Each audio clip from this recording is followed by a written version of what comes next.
In this section we'll look at how to manipulate your slides once you've created your presentation. Now as you can see, we've got the title slide here, then we've got various other slides down here. So let's say you wanted to reorder the slides. You've probably guessed it, but let's say you wanted this slide to come after this one. You just simply click within this slide and drag it down. So that is now slide 3, that's slide 4. If you want this back to be slide 3, you just click on it, hold the mouse down, drag it up, and away you go. Similarly, let's go down the end here. Let's say you want this links one to be at the end. You click on it, drag, drop, and the links one is now the last one. If you want social media at the end, click it and just drag it down to the bottom here. Let's say you wanted to insert a new slide and you wanted it to go between say slide 3 and 4. If I click here between slide 3 and 4, you get this full horizontal line, and if I just simply click on where it says new slide, you can see a new blank slide has been created.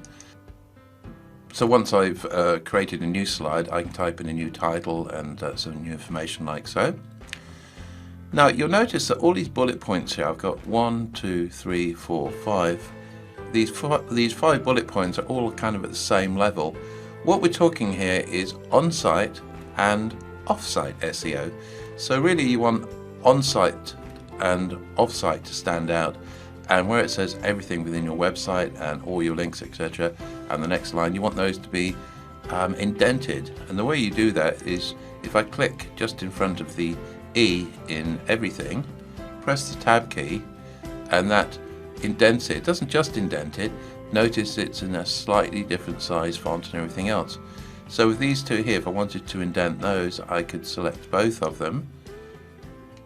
I could simply press the tab key and that would indent them. If I click outside to release them, you can see that's the effect. So as I say, we're talking about on-site and off-site SEO. So on-site is there, off-site is there, and these are like the two sets of sub information, if you like. So it now looks like that.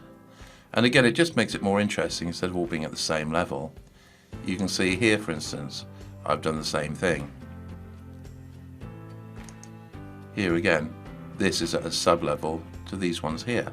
So that's how you insert a new slide into your presentation, and that's how you can indent certain items. This one here, let's say you wanted to indent that, I just click before it, press the tab key, and in it goes. Incidentally, if you don't like the tab key, you can always use these increase or decrease list levels. So decrease it is that, increase it is that. You can of course go down as many levels as you want, but you don't want to do too many of those because it just looks messy. So 2 or 3 at the most is what I'd recommend. Now when you're manipulating slides like this, quite often you might want to zoom in and out. It depends how much detail you've got on the slides. But down the bottom here you've got this zoom control. So as you can see, just by clicking on the plus here, I zoom in, click on the minus, I zoom out, like so. So that can be useful when, as I say, when you've got lots and lots of detail.